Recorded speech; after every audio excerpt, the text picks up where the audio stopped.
KTM Commuter is the commuter rail lines that serve Kuala Lumpur and the surrounding cities, operated by Malaysia's state rail company Kereta Api Tanah Melayu, or better known as KTM. KTM Commuter is the first electrified rail network in Malaysia, opened in 1995.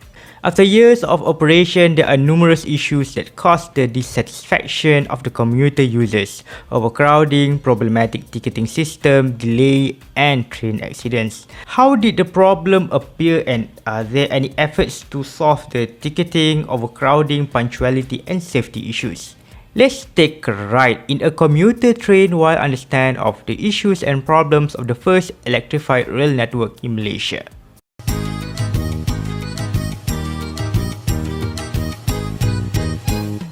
KTM Commuter is a commuter rail services serving Kuala Lumpur, Selangor, Negeri Sembilan, 2 stations in Melaka and 1 station in Southern Perak. There are 2 lines in the whole KTM Commuter network. Batu Caves Pulau Sebang line linking Kuala Lumpur with Seremban, the capital city of Negeri Sembilan State, and Tanjung Malim Port Klang line linking Kuala Lumpur with the port city of Klang and Tanjung Malim, the southernmost city in Perak. To understand the reason behind the introduction of KTM Commuter back in 1995, we need to look back at the time before the electric trains were on the rails. Before the introduction of KTM Commuter, there were local trains operated on Malayan railway network since the early 20th century. By 1960s, the slow and expensive steam locomotives were replaced with diesel rail car, which was later decommissioned in the year 1982 and replaced by a rail bus. Rail bus was introduced in the year 1988 to serve the local lines throughout Peninsula, including Kuala Lumpur to Port Klang. In this old advertisement promoting the rail bus service, some of the station names were different than the current names. JPM, or Prime Minister's Office, was changed to Bank Negara. The mall is now Putra, and Guinness was changed to Seri Setia to avoid people an idea what to drink on Friday night. At the same time, higher household income, better road infrastructure, and subsidized petrol means that a car is increasingly affordable to many. The diesel rail bus is not fast enough to compete with the car, and the ridership started to fall. Therefore, a new form of transportation should be introduced in order to improve the speed and frequency of the commuter services. The decision to replace all diesel rail car operation with all electric commuter services known as KTM Commuter was reached in the late 1980s. In a document from JICA, initially KTM Commuter was supposed to be run on diesel but changed to electric on the planning stage. The decision to electrify the rail coincided with the approval to construct the first rail transit in the country, Star LRT, which is today LRT Ampang and Sri Petaling lines. I talked about the Star LRT project in the previous video, where the first rail transit line was constructed in the middle of Kuala Lumpur. The link for this video will be zooming up here. The old colonial era rail with wooden sleepers were replaced by concrete sleepers built by Indian Railway Construction, or IRCON, as the main contractor. To save the cost and construction time, some of the rail parts of former British Malayan Rail remain in use that will cause the problem on KTM Commuter operation, which I will elaborate in the later video. The section of KTM Commuter between Kuala Lumpur and Rawang was opened on 13th of August 1995, while the other sections were opened in later stages. There are 3 train models bought for KTM Commuter services, which are Jenbacher 3-car electric multiple unit, or EMU, made by Austria-Hungary Consortium, Union Carriage 3-car EMU made in South Africa, and Hyundai Rotem 3-car EMU made in Korea. The routes remain the same for the next 14 years until the next extension project. There are series of expansions to connect more cities and towns into the KTM Commuter network. Electrified double-track construction from Rawang to Ipoh began in the year 2002, and the extension from Rawang to Tanjung Malim, a town by the border of Perak and Selangor, was fully opened in the year 2009. The second extension of KTM Commuter was built between Sentul and Batu Caves, a Hindu pilgrimage site and a popular tourist destination. The extension aimed to reduce the car dependency during the Hindu festival of Thaipusam, usually on February, and ease the access to the site for the tourists as well. With 7.2 kilometers in length and 515 million ringgit in cost, Sentul Batu Cave extension used the older rail alignment that used to carry limestones and occasional passengers. The project was announced in the year 2006 and completed in the year 2010 with 4 new stations: Batu Cantonment, Kampung Batu, Taman Wahyu and Batu Caves. On May 2011, Tanjung Malim Seremban line was extended to Senawang and Sungai Gadut to serve expanding suburbs of Seremban, together with the later extension to Rembau on August 2013. On October 2015, the commuter line was extended to Gemas when the electrified double tracking project has been finished to allow the operation of ETS. I talked about ETS in the previous video and the reason why the electric train replaced the old train in the KTM intercity services. The link for this video will move. Since the extended line would be too long for daily commuter operation, the line south of Seremban was detached and became separate line known as Seremban Gemas line. However, the decision caused disapproval among the commuters as people who use Senawang and Sungai Gadut stations need to transfer and wait for another train at Seremban, lengthening the trip duration. On December 2015, the northern half of each of the commuter lines was switched as Batu Cave Seremban line and Port Klang Tanjung Malim line. The official reason is original Rawang Seremban line has been extended to Tanjung Malim and Gemas, thus became too distant to function as an efficient commuter line. On June 2016, Gemas and Batang Melaka station were no longer served by commuter trains due to low ridership and 160 kilometers of distance and 3 hours sitting in the train per trip. Are you serious?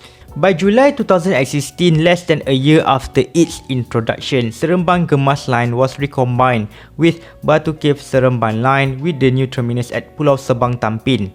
The expansion of KTM commuter operation not only happened in the Klang Valley area, the expansion also happened in the north of Peninsula. KTM Commuter Utara is a commuter network serving northern states of Perlis, Kedah, Penang and Perak, fully opened in the year 2016. The lines in KTM Commuter Utara are Butterworth Padang Besar line and Butterworth Padang Rengas line. On 16th of September 2023, Butterworth Padang Rengas line has been extended to Ipoh in conjunction with Malaysia Day. With the line extensions of KTM Commuter, the number of passengers will increase in line with additional stations served. As a result, the overcrowding is common and it is not a pleasant experience to ride during the rush hours. In 2012, new 6-car EMU trains built by China State Railway Suzhou, today CRRC Suzhou, was brought into service, replacing the older 3-car EMUs. All Hyundai Rotem 3-car EMU trains are still in operation between Rawang and Tanjung Malim and between Butterworth and Ipoh.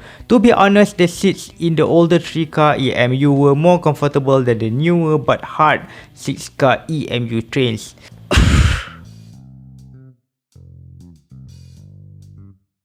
Until 1998, KTM Commuter issued manual paper tickets. Not too long after, magnetic paper tickets were used for about 15 years. When Prasarana, the owner of LRT lines in Kuala Lumpur, decided to upgrade the ticketing system to Integrated Ticketing System or ITS in the year 2010, KTM wants to do the same. Therefore, a new contactless ticket system was planned with a cost of more than 85 million ringgit.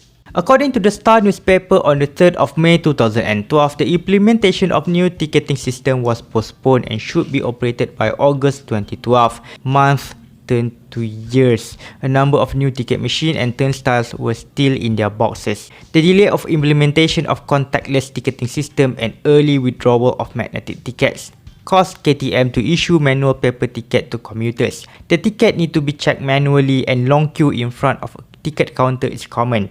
There are reports that some passengers rode without buying a ticket, especially in small stations, that brought KTM significant revenue losses. If you know the reason of the delay of the KTM contactless ticketing system, you can comment right down below in the comment section.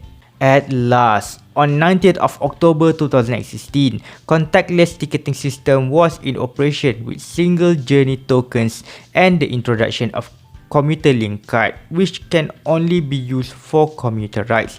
But Touch and Go is still accepted since 2005. The result? After long abandon, some of the machines started to deteriorate and broken, causing dismal from the passengers. Commuter link card should be registered online, but many attempts to register were unsuccessful. Mine card never registered, ever. By September 2018, only commuter link card and Touch and Go card are accepted. No more token issued except for concession tickets. At the same time, KTM introduced an online ticketing platform and an app called Mob Ticket, which could only be used to buy express ticket. No need to look too long at the Google Star rating. And look closely at the contactless ticket gate. Did you notice that there are slots for ETS ticket? That slot for ETS ticket was never used, ever. More than 85 million ringgit spent on delayed and occasionally broken ticket machines and gates with little compatibility with existing payment system of express-only online mob ticket, Touch and Go or credit or debit card. No Touch and Go reload service available in KTM stations, and minimum reload of commuter link card is 10 ringgit. In short, the ticketing system of KTM commuter was a mess. On October 2020, KTM introduced a whole new ticketing system called KTM Integrated Ticket System or KITS. This completely new ticketing system provides each ticket with a QR code as a proof of payment. Unlike previous ticketing system, ticket can be bought online at the cashless ticket machine or at the counter. Scan the QR and walk away. Unlike previous ticketing system, KITS offer tickets to all KTM passenger services, ETS, commuter, intercity and shuttle Tebrau. The cost of implementing KITS in 105 stations is 11 million ringgit. Let's make a comparison. How much is the cost of the previous ticketing system, the broken one, which was delayed 4 years between 2012 and 2016? Therefore, a new contactless ticket system was planned with a cost of more than 85 million ringgit. 85 million ringgit. Since October 2023, the ticketing system has been revamped when the whole KTM commuter in Klang Valley start to use KITS.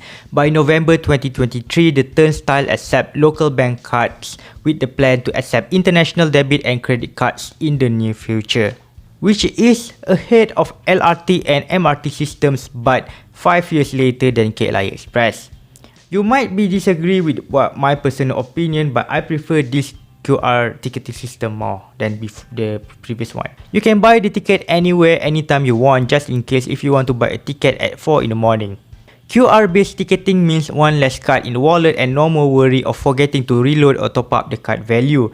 The new gates open slower than the old turnstile, but at least it's not broken for now.